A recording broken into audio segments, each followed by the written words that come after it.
Hello, alors, est-ce que ça marche? Antoine, tu m'entends? Oui, bonsoir à tous. Bonsoir à tous. Alors, a priori, ça devrait marcher. On est un peu en avance. Les trains n'arrivent jamais en avance. Ils arrivent à l'heure. Alors, on va donner encore les 30 secondes pour celles et ceux qui se connectent. A priori, alors moi, je ne vois pas le chiffre, mais on est quand même assez nombreux. On est plus de 200.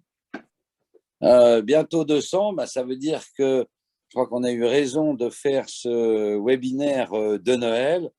Merci à tous de nous suivre sur une question qui nous est arrivée ces derniers jours et qui nécessitait une réponse. On vous a promis de vous répondre en 10 minutes. On va tenir les 10 minutes. Je vois qu'il est toujours 17h59. Merci en tout cas, Antoine Houdin, notre directeur scientifique, de nous avoir rejoints. Je ne dirais pas où tu es, Antoine, mais tu es en vacances, en France, comme beaucoup d'entre nous. Un grand merci aussi, donc Antoine Houdin, notre directeur scientifique, qui est chirurgien dentiste, comme vous. Un Bonsoir à grand tous. merci, ouais, merci. Un grand merci à tous nos formateurs aussi. Je sais qu'il y en a une vingtaine qui sont connectés en ce moment et qui passent leur journée à répondre à vos questions. En tout cas, pour celles et ceux qui sont en train de suivre nos parcours chez Web Dental Formation ou chez d'autres organismes de formation, puisque tout le monde a jusqu'au 31 décembre pour terminer l'année 2021. Merci à toutes celles et tous ceux qui. Alors, j'espère que ça marche toujours, parce que mon écran tout d'un coup a sauté. Voilà, merci à toutes celles et tous ceux qui sont en train de suivre leur parcours pendant ces fêtes de Noël un petit peu compliquées. Et je pense qu'on peut aller dans le vif du sujet. Je vois qu'il est 18h. Moi, je ne vois plus rien. Voilà, alors je ne reviens pas. On peut revenir au slide d'avant, Julien, s'il te plaît. Je ne reviens pas sur le sujet non, le slide d'après, de votre obligation DPC, la période triennale. Vous le savez tous, ça se passe entre 2020 et 2022. Donc, pour celles et ceux qui n'ont toujours pas fait de formation DPC 2020 ou 2021, il vous reste l'année 2022. Je ne reviens pas là-dessus. Je ne reviens pas sur le deuxième slide qui devrait s'afficher, qui est votre crédit. On nous pose toujours la question de quel est mon crédit annuel. Vous avez un crédit annuel de 14 heures avec le DPC, environ 1400 euros pour faire simple, environ 2 journées de formation, puisque le référentiel était toujours du présentiel à l'époque des journées de formation présentielle. Et nous arrivons sur la question qui nous anime. Là aussi, moi, je ne vois rien à l'écran, mais on va peut-être la voir s'afficher.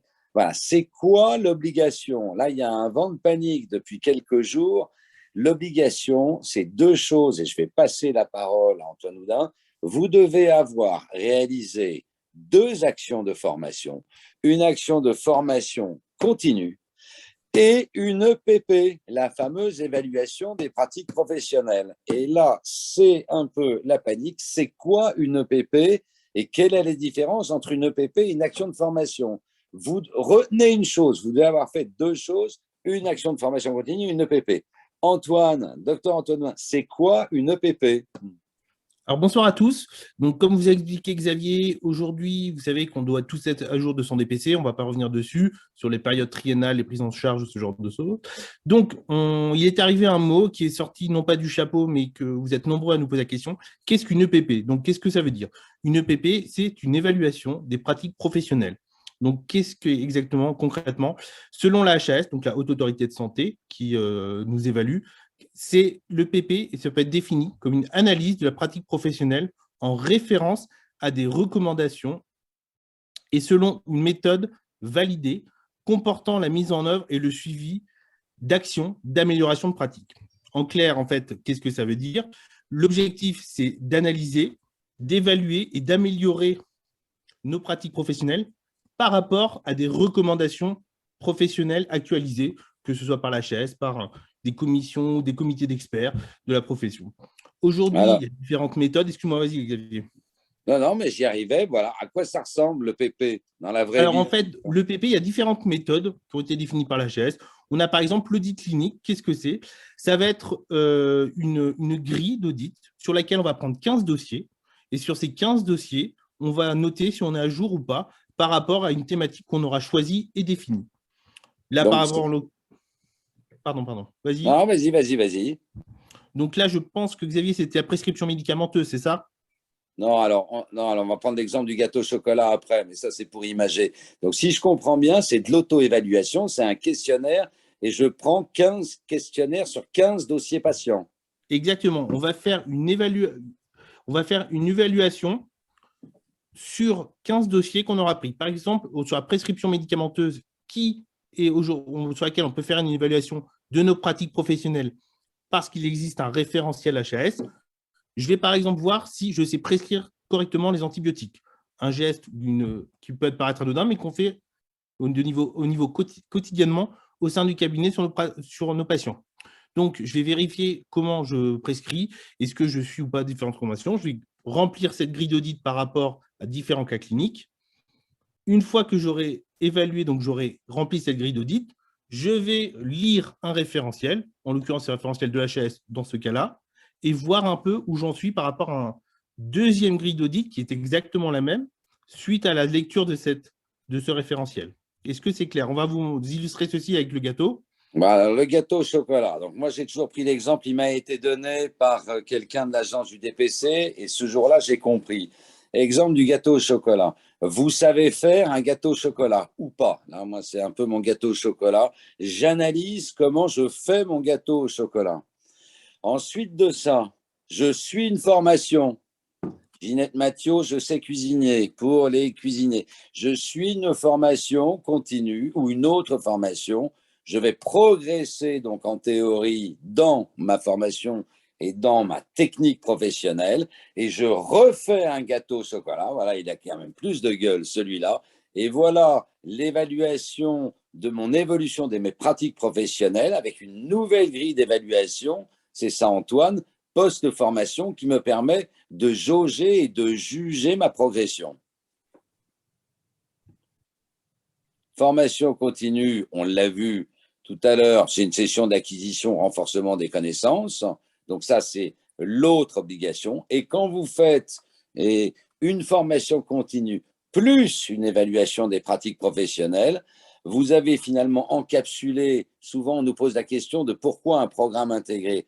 Un programme intégré vous permet de répondre à votre obligation en un seul bloc. Formation continue, évaluation des pratiques professionnelles, qui vous donne votre validation triennale DPC 2020-2022 à l'intérieur de ça. Voilà. Est-ce que, alors les programmes, donc là, je te laisse, Antoine, dire un mot. Pourquoi toutes les formations, pourquoi tous les programmes ne sont pas sous forme d'EPP d'ailleurs? Alors aujourd'hui, qu'est-ce qui peut rentrer dans le cadre d'une EPP? C'est qu'on a une recommandation officielle par l'HAS, donc l'Haute Autorité de Santé. Nous, on a choisi, par exemple chez WebDental, de faire de l'audit clinique. Donc, on va tout d'abord prendre une grille d'évaluation qu'on va évaluer sur 15 cas cliniques. Par exemple, sur le lando, est-ce que la digue, la reconstitution, etc. Une fois qu'on a fait cet audit, personnellement, je vais suivre la formation, donc la formation continue, et je vais me réévaluer de la même façon, avec la même grille d'audit à la fin de la formation, sur 15 nouveaux cas. Donc, ça va me permettre de m'auto-évaluer en fonction de la première grille d'évaluation et la deuxième grille avec laquelle j'ai suivi la formation. Donc, je m'auto-évalue afin de savoir si j'ai amélioré ma pratique professionnelle. Donc, aujourd'hui, certaines formations rentrent dans ce cadre-là. Là, nous avons en particulier les maladies parodontales, l'endodontie, ou la restauration de la dent dépulpée, ou les prescriptions médicamenteuses. Toutes les formations ne rentrent pas dans le cadre d'une EPP. Donc là, si on peut passer, je pense, à la slide suivante. Ouais, moi, je pense que là, on a été assez clair. Alors, comment savoir si la formation que j'ai suivie valide mon obligation? C'est une question qui nous revient assez fréquemment, surtout si vous avez suivi une formation en 2020 ou en 2021, quel que soit l'organisme, peu importe de savoir si c'est WebDental ou si c'est d'autres organismes confrères.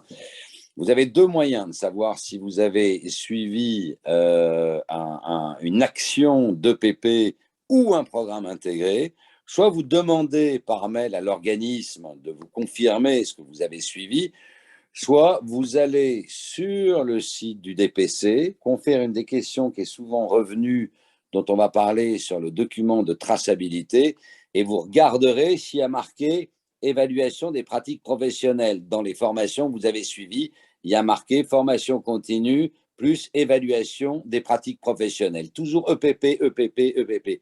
Gardez ça en tête parce que c'est ce qu'il y a de plus important, l'EPP. La formation continue ne suffit pas. Alors, juste pour rebondir dessus, vous savez qu'on a une obligation donc, de l'EDPC. On doit suivre 2 types d'actions. C'est obligatoire. Une formation continue et une EPP. Nous, on a trouvé le moyen de faire les deux en une avec un programme intégré, de faire une formation continue et une EPP en même temps. Voilà, excuse-moi, c'est juste pour rebondir. Afin, il faut bien avoir à l'idée qu'on doit suivre 2 types de formations du DPC. Voilà. Je crois que c'est bien de le rappeler. Bon, je vois qu'il est 18h09. On avait promis en 10 minutes de régler ce problème. J'espère qu'on a été assez clair. On a quelques questions complémentaires et des questions qui arrivent. Alors, on y va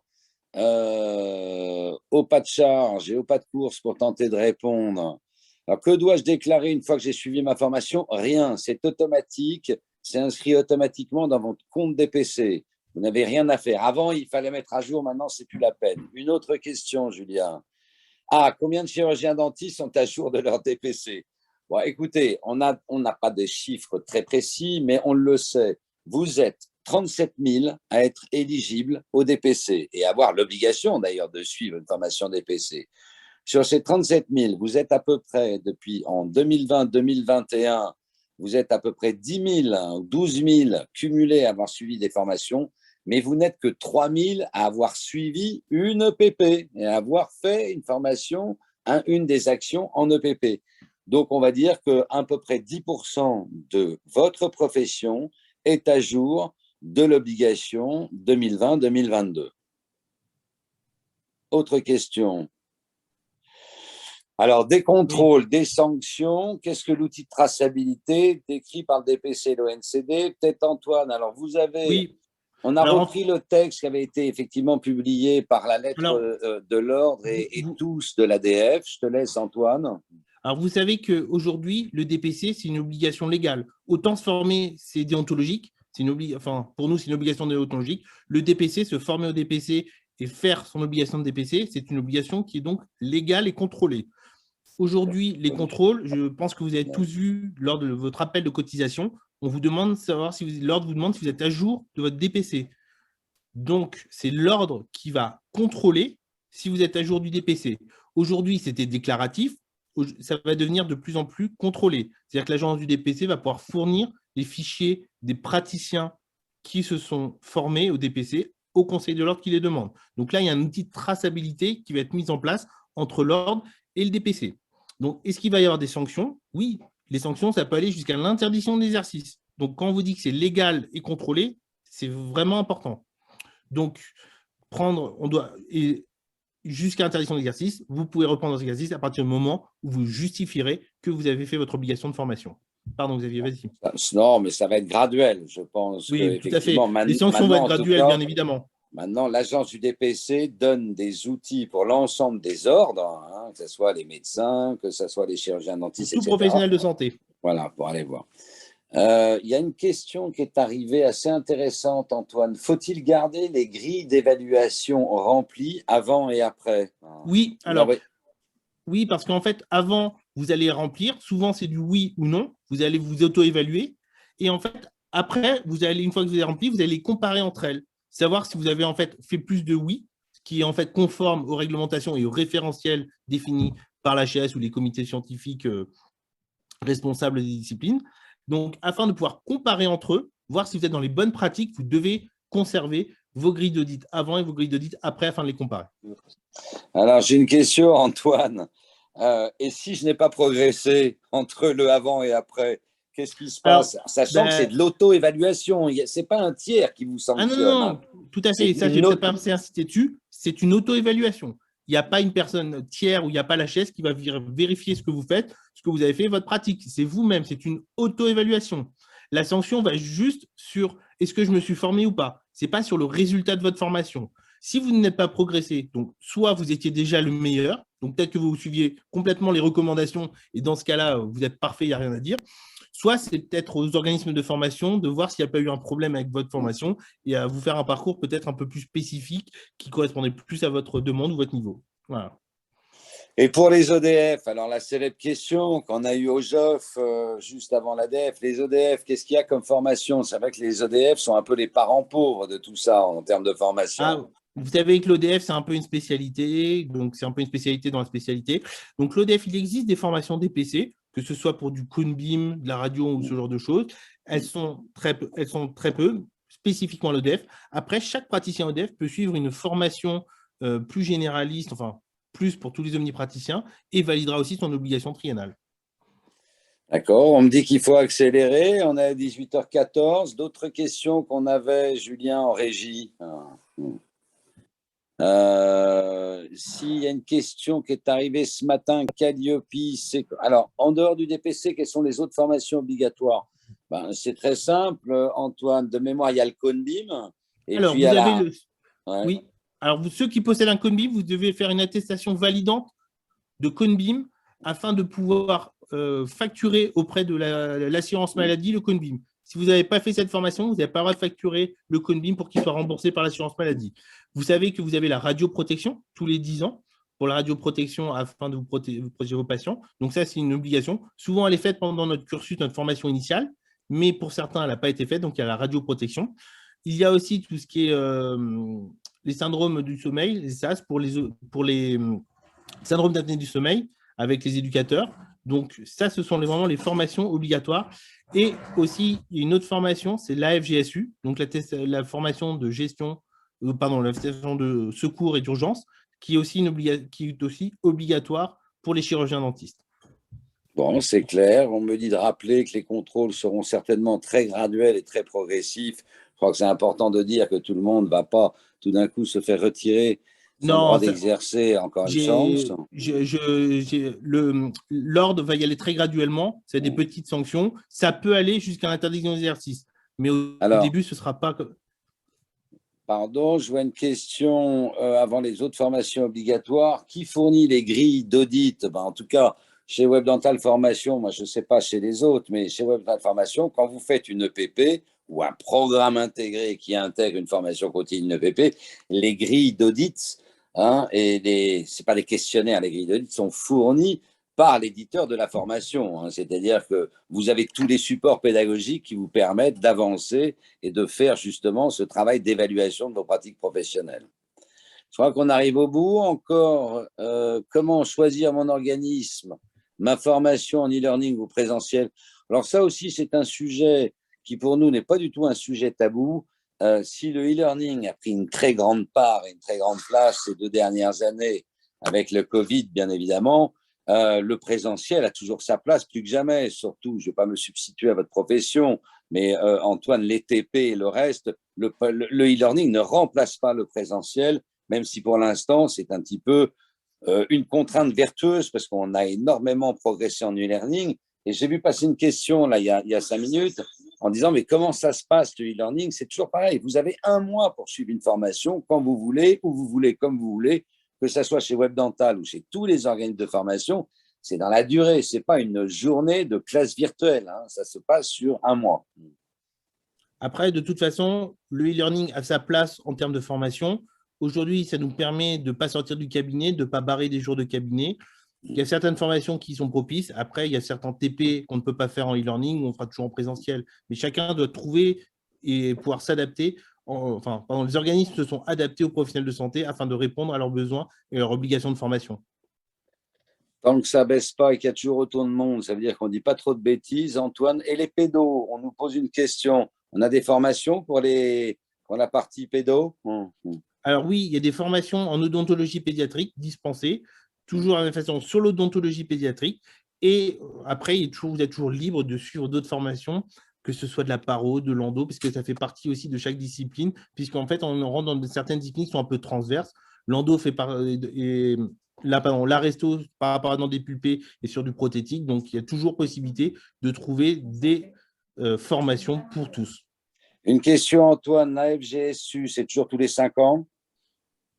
La FGSU, c'est tous les 5 ans, en sachant qu'une fois que une fois que vous le renouvelez, c'est moins, vous avez une journée, voilà. Pardon, non, c'est moi qui me trompais. On doit rafraîchir tous les 4 ans la FGSU, mais ça ne dure plus 3 jours, mais ça dure seulement une journée. C'est tous les 4 ans, pardon. Autre question, on a terminé. Julien en régie ou pas, période triennale, on a vu. Tout ça, on a vu. Il y avait une question que j'ai vu passer sur les sources de financement de nos formations autres que le DPC. Bah, vous avez le FIFPL, de toutes les façons, en tant que professionnel libéral de santé, qui finance aussi, je crois que vous avez un crédit annuel de, je ne veux pas dire de bêtises, je crois que c'est 700 et quelques euros. Il devait y avoir quelques modifications. Vous avez aussi OPCO-EP, mais ça, c'est plutôt pour les salariés. Voilà, sur les crédits de formation, ce qu'on pouvait répondre. Est-ce qu'on a fait le tour et on vous laisse? Je vois quelqu'un qui nous fait un commentaire. J'ai tout compris, je peux aller faire mon sport. Bon, bah écoutez, je pense allez-y alors. Le message est assez clair, en tout cas. Non, une dernière question. 2 actions cette année. Alors, je ne comprends pas la question. Pardon. J'ai effectué 2 actions cette année, les 2 de formation continue. Je n'ai donc pas de prise en charge si je réalise une PP l'année prochaine. Si, votre crédit, il est annuel. Si vous avez fait 2 actions cette année de formation en 2021, ben vous avez à nouveau un crédit d'environ 1 400 € en 2022 qui vous permet notamment de faire une EPP ou un programme intégré, à nouveau, et je n'aurai de cesse de le répéter, qui intègre une formation continue et une évaluation des pratiques professionnelles. Comment se passe ça, je ne sais pas. Comment se passe, Antoine, la formation obligatoire sur les SAOS? Alors, en fait, il y a peu d'organismes qui le font. Il y a une partie théorique et une partie clinique. Là, je vous laisse voir avec les organismes. Il y a différents organismes, pour ne pas les citer, l'UFSBD ou autres, qui proposent ce type de formation. Donc, je vous laisse vous rapprocher afin que vous rapprochiez d'eux. Est-ce que Julien en régie, tu peux nous mettre, il y a Frédéric et Hélène qui nous demandent, rappelez-nous la liste de vos formations EPP. Alors, nous, chez WebDental, il y en a 4. C'est Ginette. Voilà, je te laisse redire un mot dessus en une seconde, Antoine. Donc, vous avez la paro non chirurgicale. Vous avez ensuite les traitements endodontiques, tous les fondamentaux. Vous avez la restauration de la dent dépulpée et vous avez la prescription médicamenteuse. Donc, je pense que ceci est clair et que cela couvre une grande partie, pour ne pas dire toute la partie, de notre pratique professionnelle. Voilà, avec 2 nouvelles surprises qui vont arriver début 2022, qu'on vous réserve là dans les prochains jours. Bon, on a fait le tour, on s'arrête là. Vous êtes toujours très nombreux à être connectés, mais je vois que les questions, voilà, mais c'est gentil, génial. Merci de vos réponses. Ben, écoutez, on n'a plus qu'à vous souhaiter d'excellentes fêtes de fin d'année, hein, pour celles et ceux qui vont pouvoir en profiter, j'espère le plus grand nombre. Après, statistiquement, il y aura peut-être quelques Covidés. Moi-même, l'ayant été pour le 24 décembre, c'est pas très drôle, mais bon. Voilà, Antoine, eh bien, on vous dit à tous au revoir. On remercie aussi toutes les équipes, hein. On ne peut pas faire les applaudissements, mais je ne sais pas si les équipes, on peut les voir. C'est peut-être compliqué qu'elles se connectent, toutes les équipes qui vous accompagnent. Alors, en tout cas, vous avez un numéro de téléphone. Si vous voulez vous inscrire, demain, on tourne aussi. On vous accompagne demain, dès lundi, dès mardi. Est-ce qu'on peut, c'est une dernière question, non, est-ce qu'on peut prendre pour 2021? Non, malheureusement, c'est terminé. On a eu pas mal de personnes qui nous ont demandé, mais les sessions du DPC sont très, très réglementées et elles doivent rester réglementées. Vous savez qu'il y a aussi beaucoup de problèmes et d'abus, donc on respecte totalement les sessions. Les dernières sessions ont eu lieu mi-décembre. Voilà, il y avait une question sur Calliope. Le label Calliope, c'est quoi? Le label Calliope, c'est un nouveau label. Vous avez dû voir aussi les reportages d'escroquerie sur les formations, mais grand public, avec mon compte CPF, etc. Maintenant, tous les organismes de formation doivent avoir ce label Calliope, qui est assez compliqué à obtenir, mais qui est quand même un gage de qualité, un gage de sérieux, un gage de process, un gage de financement, parce que sans Calliope, les organismes ne peuvent plus avoir les financements de l'État. Voilà, ce n'est pas une mauvaise chose. Mais on arrive au bout. Bonne fête de fin d'année à tous. Antoine, bonne fête. Bonne fête, merci à tous, à très bientôt. Puis si vous avez le moindre question, vous avez le numéro de téléphone ou même par mail, n'hésitez pas. Voilà. Et puis, bonne année, un peu Bonne en santé, tous les avance. vœux. Bonne santé. Merci. Allez, au Au revoir. revoir.